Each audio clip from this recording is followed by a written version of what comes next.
go. Wow, it is so great to see such a full auditorium. My name's Mandy Jo Haneke, and I play the viola in the orchestra. And welcome to our 30th annual education concert with the Pioneer Valley Symphony Orchestra. Educators, we want to thank you all for all you do to support music in our schools. We're inspired by you and happy to be a part of your work to introduce music to all of our students. I'm going to do a couple of thank yous first, and there are many organizations that support us all and you being here today. So first, I want to thank the Mary Stuart Rogers Foundation, who's our primary sponsor. Hello? Primary sponsor for this event for more than 20 years, and as we thank them, we're going to introduce Terry Ruggles, who's our representative of the Mary Stuart Rogers Foundation, to say a few words. Thank you, and welcome to Greenfield High School, and welcome to the educational concert sponsored by the Mary Stuart Rogers Foundation. Some of you may notice that I wore a tie that has pretzels on it today.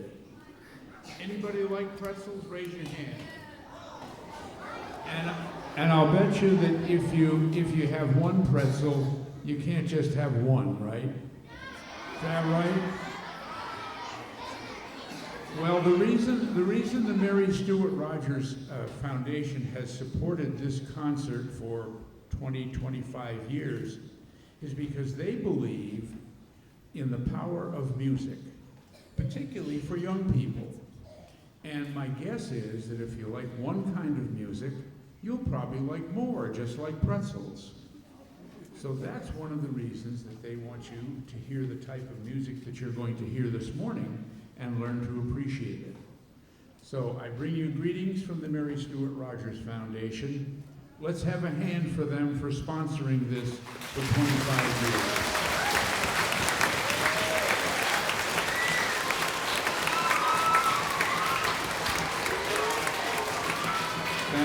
Thank you very much. And I turn you back to Mandy Jo for some more comments, and you have a great time this morning.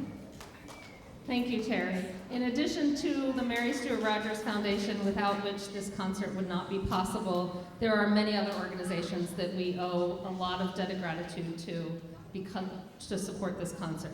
The Greenfield Public Schools, the Massachusetts Cultural Council, which is a state agency, and the local cultural councils of all of your local towns who make it possible for you to attend. So as I read them off, if you hear your town or school's name, make some noise. Greenfield, supporting the Four Corners, Federal Street, and Newton schools.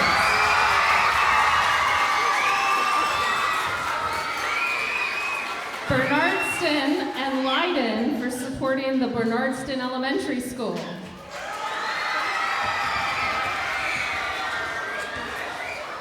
Buckland and Shelburne for Buckland Shelburne Elementary. Coleraine for Coleraine Central School. Conway for Conway Grammar School. Deerfield and Whately for Deerfield and Whately Elementary Schools.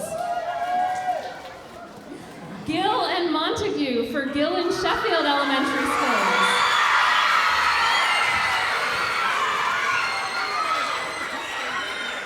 Charlemont Hawley for Hall-Lamont Regional School.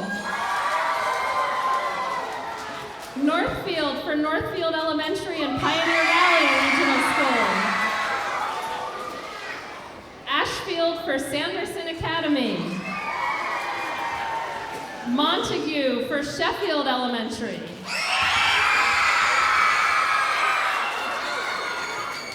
So New Salem and Wendell for Swift River Elementary, who are watching from home. So look at them, they're cheering from afar.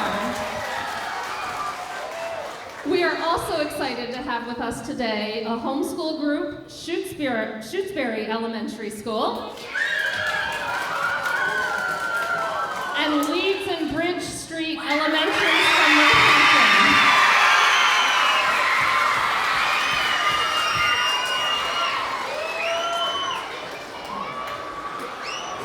I can tell you guys are all excited, so now, without further ado, will you help me start the concert by clapping your hands to bring out our concertmaster, Janet Van Blerkum, our narrator, Sophie Michaux, and our maestro, Tianhui to conduct the Pioneer Valley Symphony Orchestra.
Good morning, everyone. It's so great to see you. My name is Tian. I'm the music director of the Pioneer Valley Symphony, and today we have a very special event planned for you. We're performing a piece for the very, very first time. You're going to be the first people to hear this in performance, called Oliver Towne. And here to tell you a little bit more about this is our wonderful composer who has come all the way from Tijuana, Mexico. Please welcome Andrés Martín.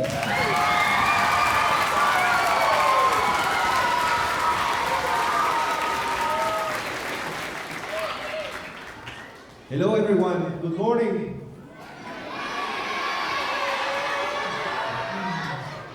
It's wonderful to see you all, and I'm super excited about this premiere. And I just wanted to share with you that the story we are about to hear, it's actually based in an actual story that actually happened. All the places they are going to be mentioned, they exist.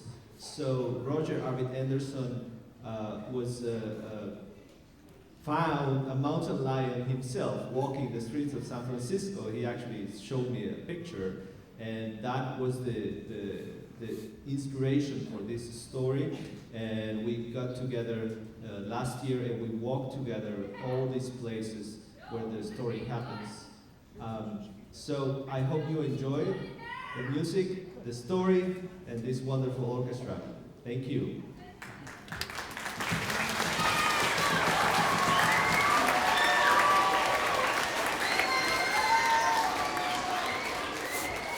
So, how many people here have seen a mountain lion or picture of one?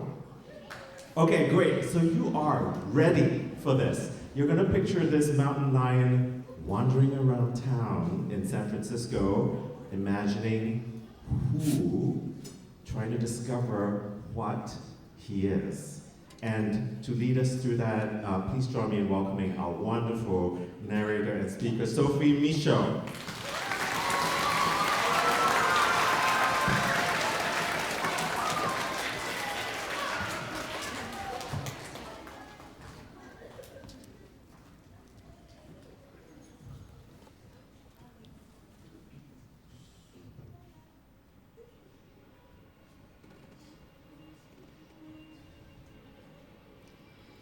Can you hear the foghorn?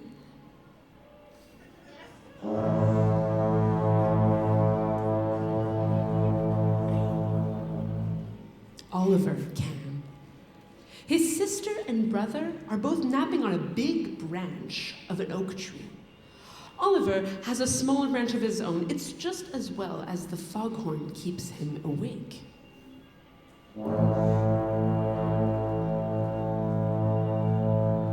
Funny thing about foghorns, you can hear them, but Oliver keeps asking himself, where does the sound come from? That's a good question for all of us. Where does the sound come from? I suppose a foghorn is as good a place as any to start.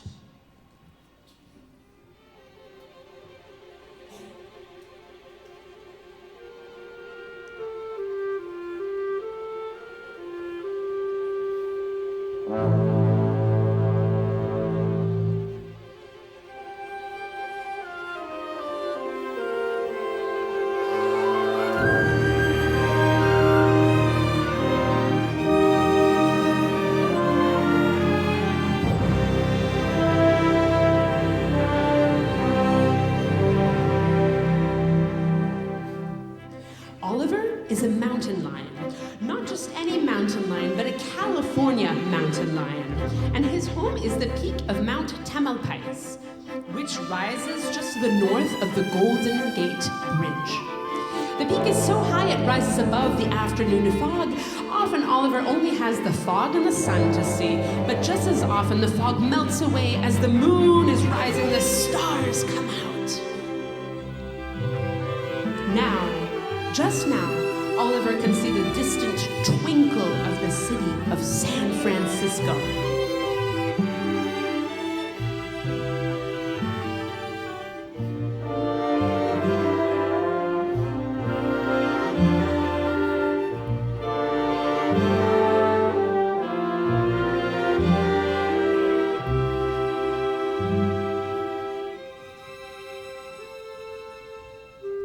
Oliver is no longer a cub. That's why he now sleeps in trees rather than a cave. He's growing and his paws are getting bigger by the day as week by week Oliver's world is changing. This very minute, his head is spinning with that something we call curiosity.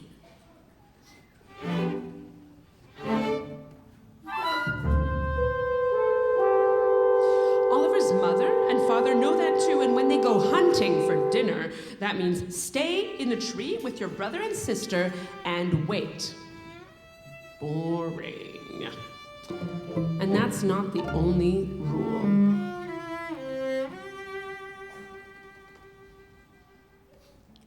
Rule number 1, city animals and country animals do not mix. Rule number 2, the big highway that goes over the bridge with all its dangerous speeding cars is off limits, period. That's it. Your home is the mountain, and that's where you belong.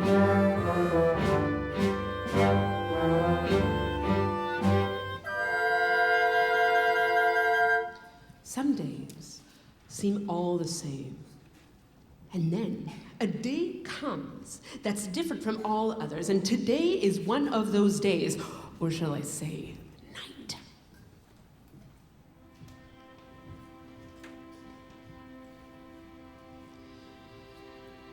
The sun has set. Oliver looks down at the forbidden highway at the bottom of the mountain. And guess what? Nothing.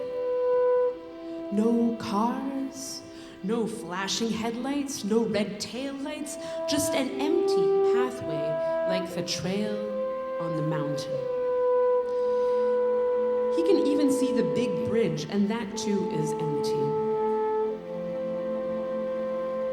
Every story has a time and place, and our story takes place in the summer of 2020, during the great pandemic, when all the world stopped. And for a few months, people everywhere stayed home. But how would a mountain lion know that? In fact, Oliver didn't know he was a mountain lion, nor did he know that he actually had a name of his own. All he knew was this. After one long look at his big new paws, he just knew he had to try them out. And so Oliver slipped from the tree and started to run faster and faster until he heard a voice. Where do you think you're going? Oliver stops. He's speechless. You act like you've never seen a seagull before. From the safety of the railing, the gull takes a closer look at Oliver. What are you? Oliver shrugs as he doesn't know. Do you have a name? Oliver shrugs again. The seagull shrieks, every day another mystery. Okay, let me introduce myself. I'm a seagull. We're a chatty bunch, and they call me Gabby. Now, what are you looking for? Everyone's looking for something. Oliver can't deny it. I want to see where the foghorns live. Talk about dumb luck. Do you know where you are? Oliver looks around, and in the middle of the big bridge. That's right. The foghorns live right beneath us. They're sleeping now because the fog is out. Nothing to boom or blare about. If you don't believe me, stand here when the fog's coming in. You think I'm noisy. When it comes to some choice moisture, I don't stand a chance. Disappointed with the silence, Oliver takes a deep breath and sighs. Gabby could scream, but doesn't. Listen closely. Pack the shy and drop the sigh, 'cause this time I want an answer. What are you? Oliver stares at the ground and drops his tail. You're trying my patience, Gabby says. She thinks, and then thinks some more. I've got it. We'll start with Scheherazade. Sherry, for short. Who's that? Gabby starts to flit across the bridge. Are you coming or not? Oliver is dazzled by the lights of the big city. He takes another look at his paws, and then he starts to run.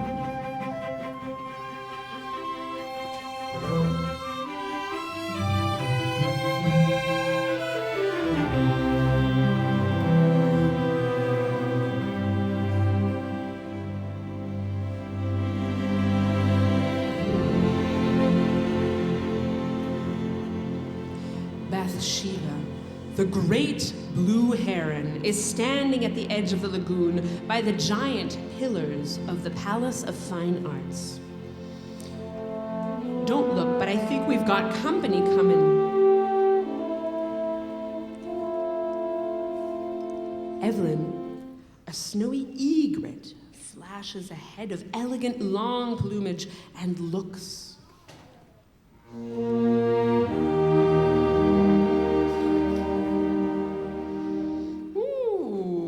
It's just that goofy gull with...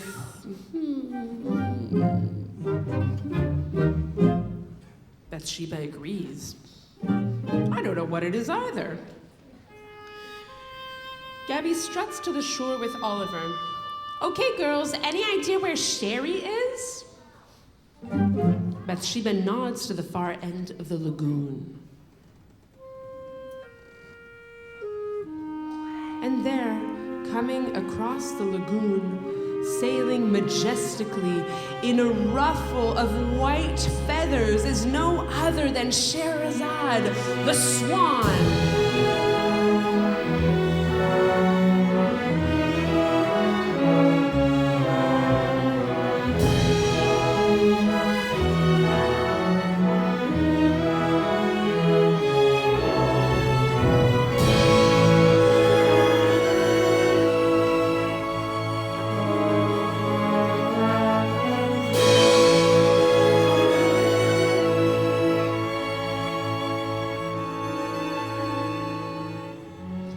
Getting close enough to observe Gabby and Oliver, Sherry draws up her long and noble neck. Little questions come from big questions as she points to the vast enigma of the Milky Way.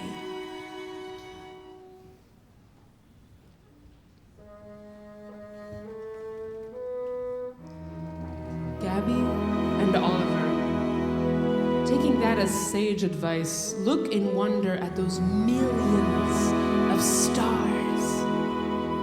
But when they look back, Sherry has turned around and disappeared. What was that all about?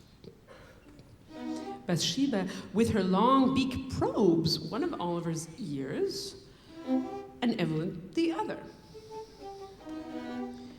If she knew what this thing is, she'd tell you, but swans prefer to remain silent and say everything and mean nothing. Bathsheba then adds, remember that dog?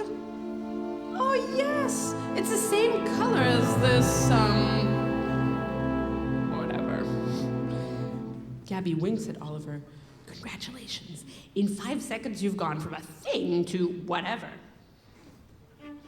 And just like that, Gabby starts to flit about again. Oliver shouts, "Where are you going? Follow me! I know the dog they're talking about."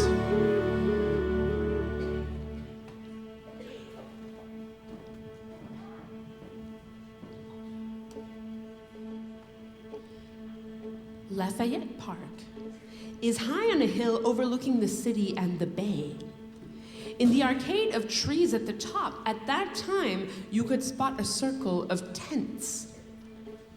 Rama, the tawny but brawny dog, lived in a faded green one with leaky flaps and a floor of old newspapers. The humans were all loudly snoring when Rama came out and growled.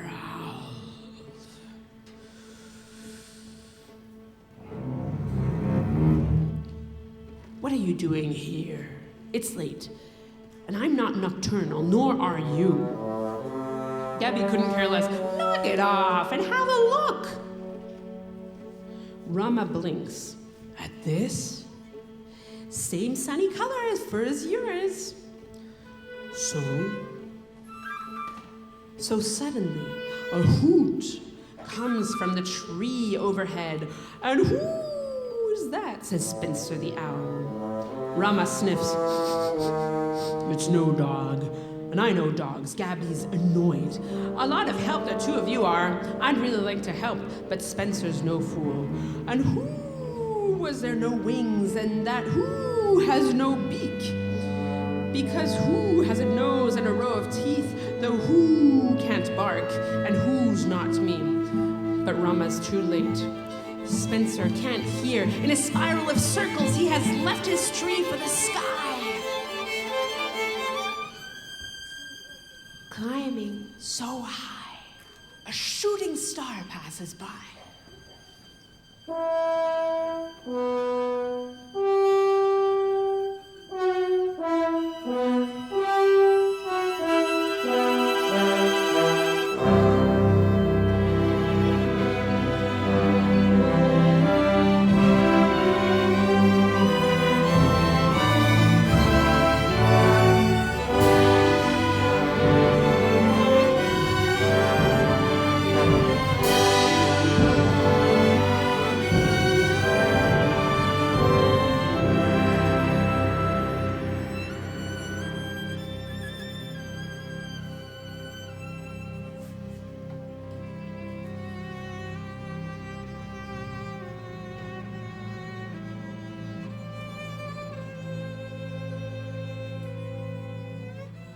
When just like that, in the snap of an eye, Spencer swoops right back down and cries, "Did you see that star?" Oliver nods yes. Spencer looks deeply into Oliver's soulful eyes. "I think your friend is nocturnal." Gabby explains to Oliver, "If you're wondering, that means that you see well at night. Just like me," Spencer says.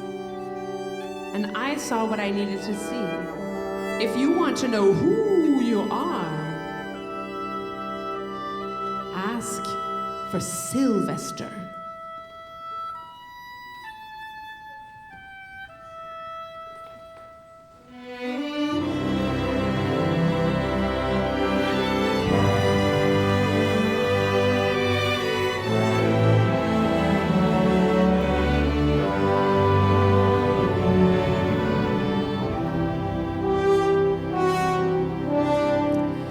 Gabby knows what that means.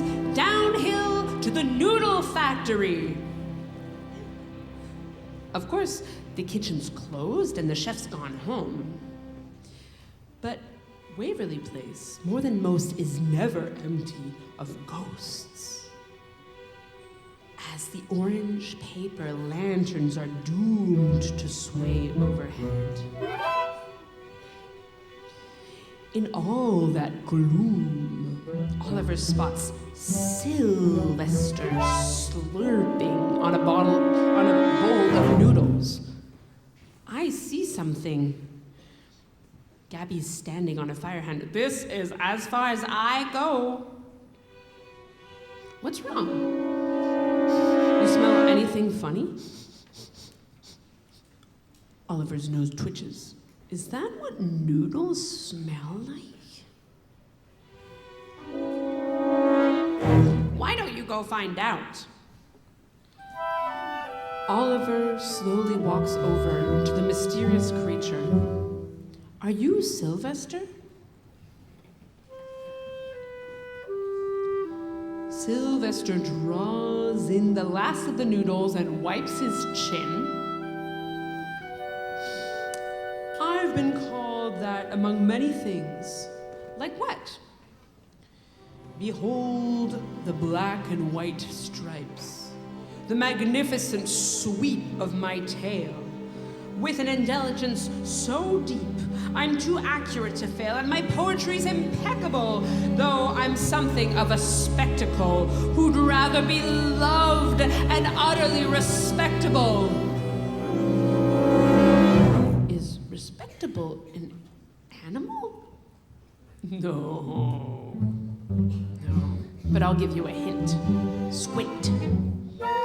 Oliver takes a deep breath and screws up his face, and Oliver blinks. You stink! You think I stink? Slam, plunk, and dunk. What do you know? I'm a skunk. Oh, am I a skunk too? Do you smell funny? No? Do you dine alone in back alleys among the rats and the owls?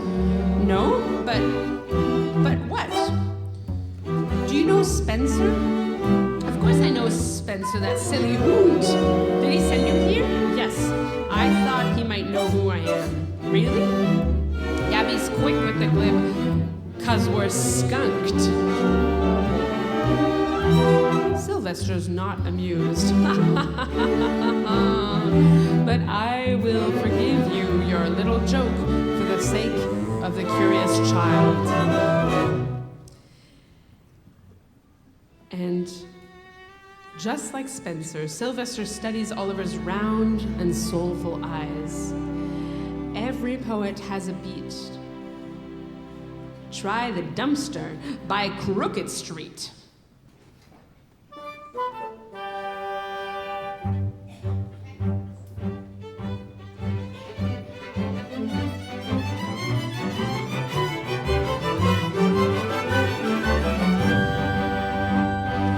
Ricky and Rachel are having a dinner party. They are twins, and they also happen to be raccoons.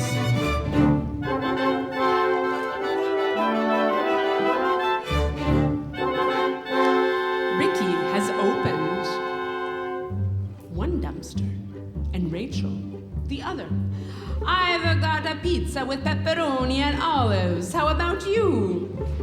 Rachel's munching on a salty slice of anchovies with onions and cheese, and she says, I could do with a soda. So could someone else. Rachel slowly puts down the pizza box.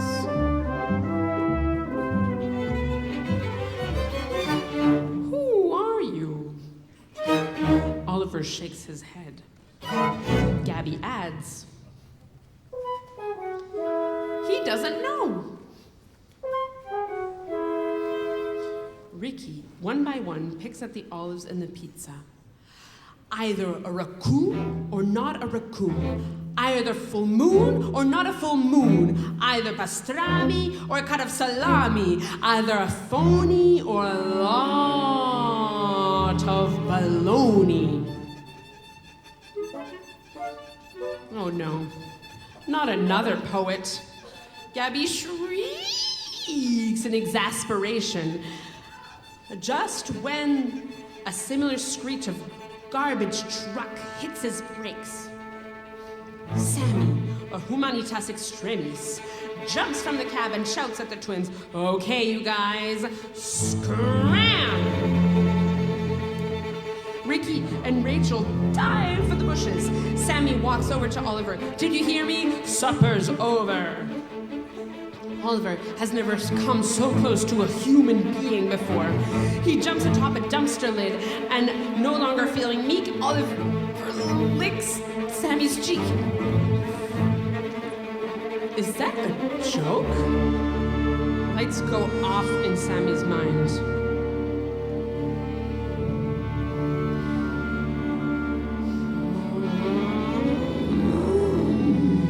Sammy screams and runs to the cab of the truck. He slams the door shut and locks it.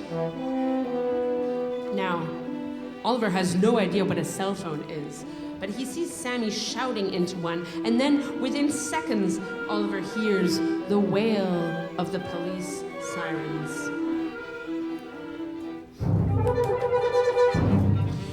Ricky shouts to Oliver from the bushes, "Hey kid, you're no raccoon, but something tells me the duck in the truck knows what you are, and if I were you, I wouldn't wait around to find out."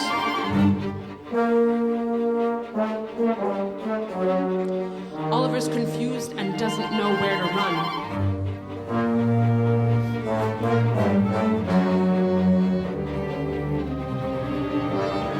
Coming closer and closer, the sirens wail and wail, and they do stop, but they must. A pair of car doors slam shut. Flash beams scatter here and there, up and down the street. Where's Oliver? He's hiding under a cloud of lavender roses. The police can't see him, but a pair of yellow eyes do.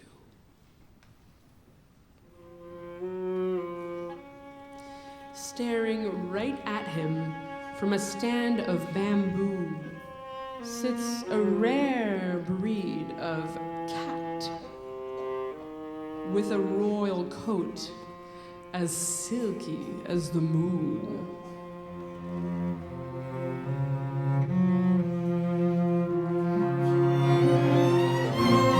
I see you.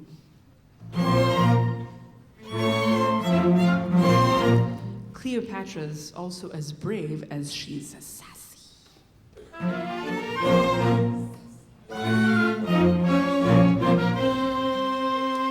With her tail up, she leaves her hiding place and steps onto the garden's clipped grass. Oliver creeps out from under the roses and gasps, "I'm lost." I can see that. Cleopatra walks all around Oliver. Do I know you? If you do, then tell me who I am.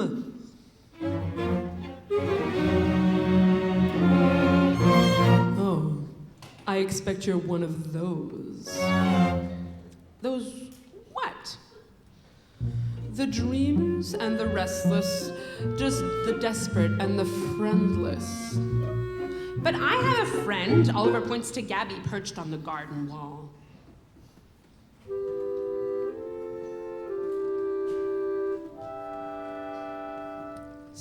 A seagull?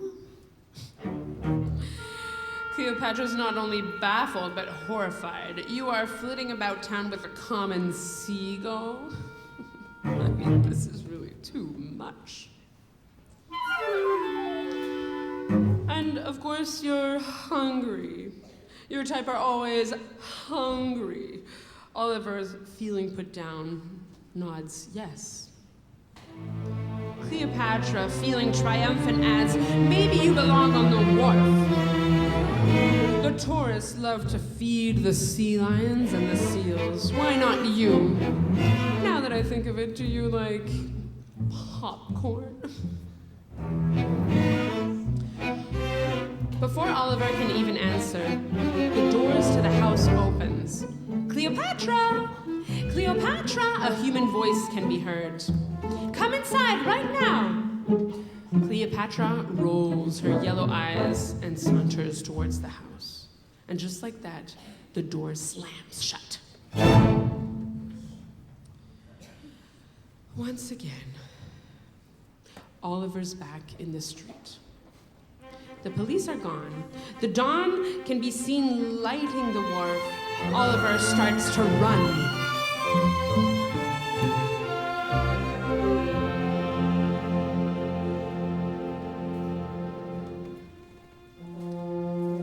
Who knows the time? It could be breakfast. as Oliver lands on the raft at the end of Pier 39. And oh, what a noise!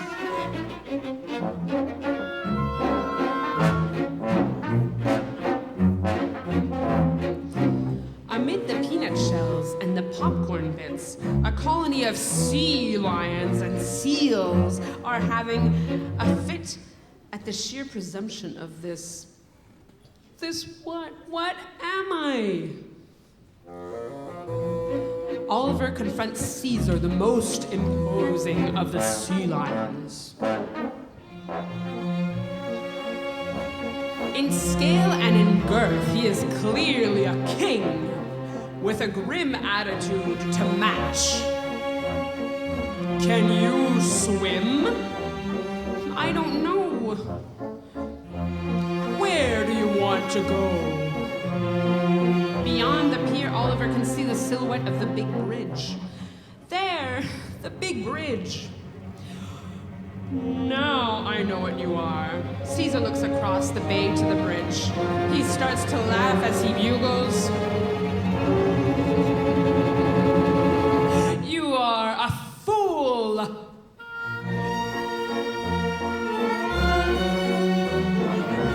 A young fool. The other sea lions snicker and bark, while a silly seal wiggles and giggles. You'll never make it. You'll drown in a minute. It's no secret the water's cold, cold, cold. Humiliated, Oliver shivers and jumps back onto the wharf. Gabby looks to the east. As the dawn fades away, the sky overhead is turning bright and a happy shade of blue. You look like you could use a nap.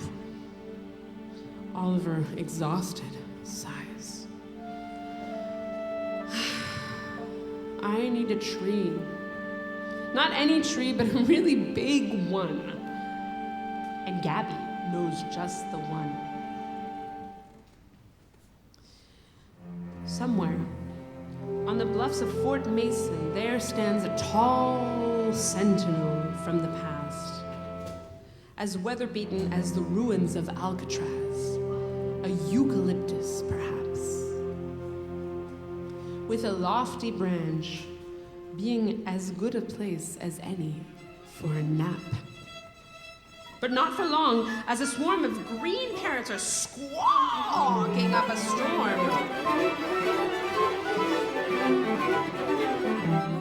Poor Oliver, he's lodged among their eggs and nests. It's all clamor and no rest. There's no glamour in being a pest or an unexpected guest.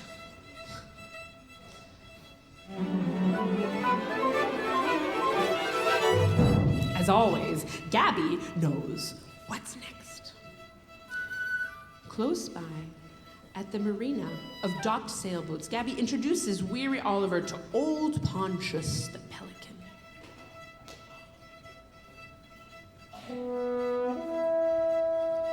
Oliver has had his fill with birds. Is that a bird too? Oh yes, says Gabby. Old Pontius is a grouch with a big pouch under his beak. What's that for? Fish chowder. Ah, fish. I wish I have a wish too, says Oliver. If you do, old Pontius can help you.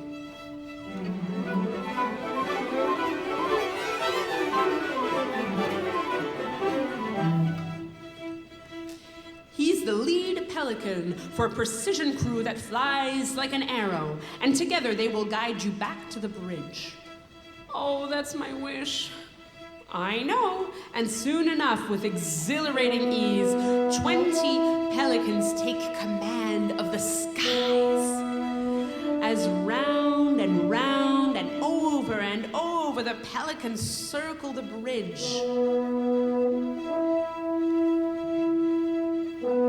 And what a trek it is. Over rocks and up cliffs, both dazed and amazed, Oliver finally climbs to the odd safety of that forbidden highway.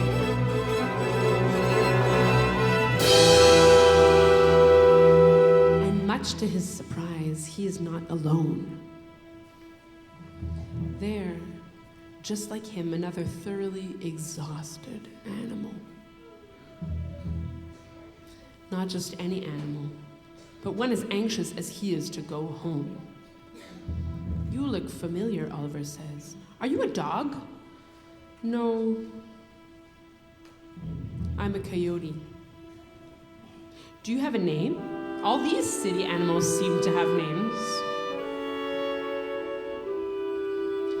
I do now. I'm called Calamity.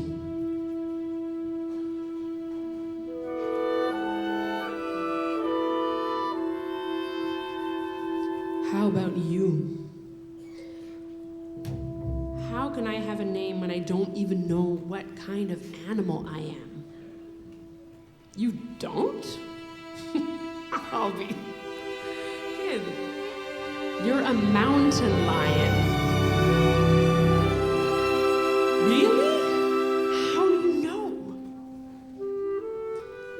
Calamity gives him a wry glance and says, I'll tell you something. Coyotes my age just know these things. By the way, I've been hiding out in a giant park. How about you? Gabby flutters and lands on the bridge railing. Hiding?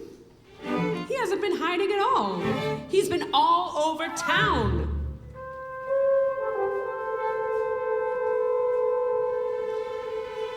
The coyote perks up its ears. Oliver Towne. Is that your name or where you've been? Gabby shrieks in triumph. The guessing is over! Oliver Towne, my friend, you now have a name, one you can rely on. Now that we know what you are, a mountain lion. But Oliver's no longer listening. Across the bridge, he can see on the far side not only his mother, but his father and his sister as well. His father's there too, looking very solemn, as fathers do. Oliver knows he's in trouble, but this is as good as trouble gets. He's going home. Like a strike of lightning, Oliver starts running across the bridge. And in the middle of the bridge, Oliver stops.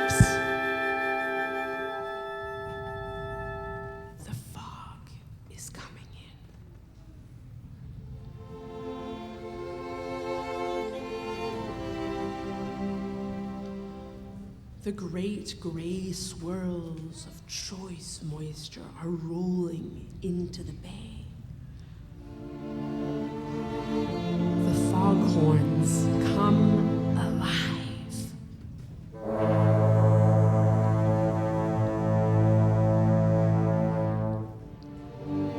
Gabby was right. They live right there, right beneath those four big paws that put the lightning in his legs.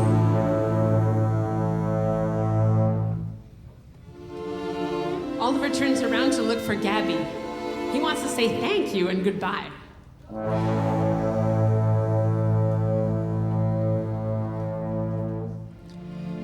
But the fog is too thick and the foghorns too loud.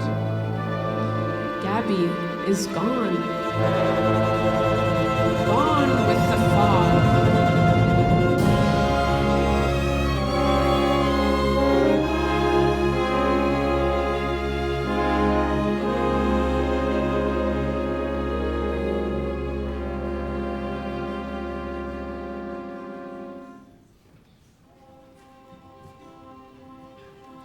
That night, back in his family tree,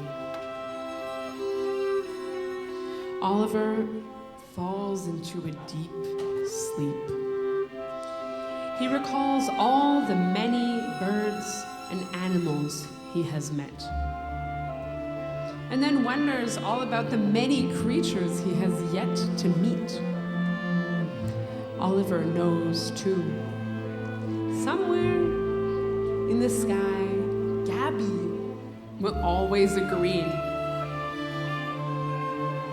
Follow me.